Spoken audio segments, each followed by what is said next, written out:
వెంకటేశం గారు సాహితీ లోకానికి చిరపరిచితమైనటువంటి వ్యక్తి.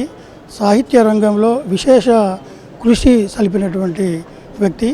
నిజాం వెంకటేశం గారు నాకు 1974లో ఆయన విద్యుత్ శాఖలో పనిచేస్తున్నప్పుడు ఏఈగా పనిచేస్తున్నప్పుడు పరిచయం కావడం జరిగింది.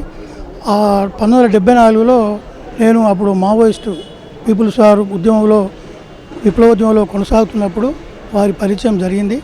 అప్పుడు జరిగినటువంటి ఆ ఉద్యమంలో పాల్గొన్నటువంటి నాలాంటి ఉద్యమకారులకు, అదేవిధంగా మల్లోజుల కోటేశ్వరరావు, తర్వాత ఇప్పుడు ఉన్నటువంటి ముప్పాల లక్ష్మణరావు వాళ్ళ తోటి కూడా సన్నిహిత సంబంధాలు, అండర్ గ్రౌండ్లో ఉన్న వాళ్ళకు కొద్దిగా ఆర్థిక సహకారం అందించడం, షెల్టర్స్ ఇవ్వడం, తర్వాత ఏదైనా బాధ్యత అప్పగిస్తే అప్పుడున్నటువంటి పరిస్థితుల్లో ఆ బాధ్యతలు ఆ ఉద్యోగ రంగంలో, ప్రభుత్వ ఉద్యోగ రంగంలో ఉండి వారు నెరవేర్చడం అనేది మరి చాలా, అంటే ఆయన కమిట్మెంటును, సమాజం పట్ల ఆయనకు ఉన్నటువంటి కమిట్మెంట్ తెలియజేస్తుంది.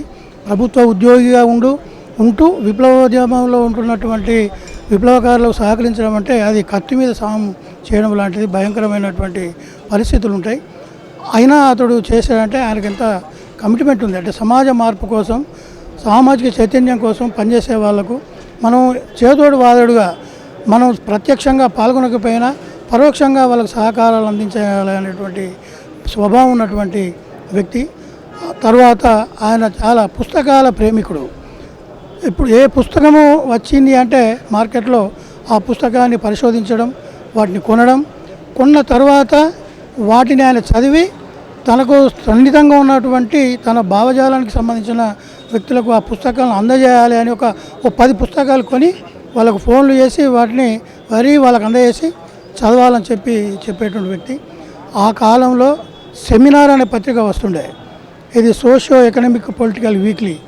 అది మీరు ఉద్యమంలో పనిచేస్తున్నారు కదా, విప్లవోద్యమంలో మనకు సమాజం పట్ల, ఆర్థిక పరిస్థితుల పట్ల మంచి అవగాహన కలిగేస్తుంది. అది మీరు తప్పకుండా చదవాలని చెప్పి నా పేరు మీద, తర్వాత నాలాంటి వాళ్ళకు ఇంకొక 10 మందికి అప్పుడు 2000 సంవత్సరం చందా కట్టి సబ్స్క్రిప్షన్ చేయించి ఇచ్చినటువంటి వ్యక్తి తను. అంటే ఇప్పుడు తపన, తర్వాత వ్యక్తిగతంగా చూసినా కూడా ఇతరుల బాధను, మిత్రుల బాధను, సాహితీవేత్తల బాధను తన బాధగా స్వీకరించి తనకు చేతనైనటువంటి సహాయాన్ని అందించేటువంటి వ్యక్తి.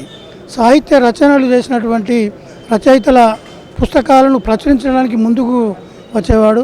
తర్వాత ఆ పుస్తకాల ఆవిష్కరణల సమావేశాలు ఏర్పాటు చేయడానికి ముందుకు వచ్చేవాడు. ఇంకొక ముఖ్య విషయం ఏంటంటే అలిశెట్టి ప్రభాకర్ ఈయనకు అత్యంత సన్నిహితుడు. వీళ్ళిద్దరి మైత్రి ఎంత గొప్పదంటే, అది అతిశయోక్తి కాదు కానీ మార్క్స్ ఎంగెల్స్ల మైత్రి ఆ కాలంలో ఏ రకంగా కొనసాగిందో, సమాజపరంగా, ఆలోచన పరంగా, భావజాల పరంగా కొనసాగిందో, వీళ్ళిద్దరి మధ్య కూడా అట్లాంటి సంబంధ బాంధవ్యం కొనసాగింది. అలిశెట్టి ప్రభాకర్ అంటే ఆయనకు ఎక్కడ లేని ప్రేమ, మహాప్రేమ.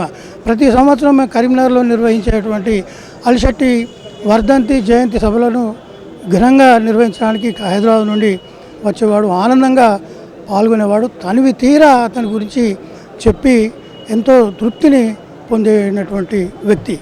అంటే ఇవాళ తను మరి ఇట్లాంటి వ్యక్తి ఈరోజు చనిపోవడం అంటే సాహితీ లోకానికి, సాహితీ మిత్రులకు పెద్ద లోటుగా భావించవచ్చు. వారి మరణం నన్ను తీవ్రంగా కలిచివేసింది. ఎందుకంటే ఆనాటి జ్ఞాపకాలు, ఆనాడు ఆయన చేసినటువంటి సహకారము మరవలేనిది. అది విప్లవోద్యమంలో కూడా కొంత భాగము ఆయన చేసిన కృషి మిగిలిపోతుంది అని చెప్పి తెలియస్తున్నాను. ఒక మంచి మిత్రుణ్ణి, సాహితీవేత్తను, మంచి పుస్తకాల ప్రేమికుణ్ణి, సాహితీ ప్రియుణ్ణి కోల్పోయినటువంటి భావన ఉన్నది. మరి వారికి నిజమైన నివాళి అర్పించడం ఏంటంటే వారు చేసినటువంటి కృషిని, వారి యొక్క ఆలోచనలను, స్ఫూర్తిని తీసుకొని ముందుకు పోవడమే అతనికి అర్పించేటువంటి నిజమైన నివాళిని భావిస్తూ వారికి నా హృదయపూర్వకమైనటువంటి నివాళులు, జోహార్లు అర్పిస్తూ వారి కుటుంబానికి నా హృదయపూర్వక ప్రగాఢ సానుభూతిని తెలియజేస్తున్నాను.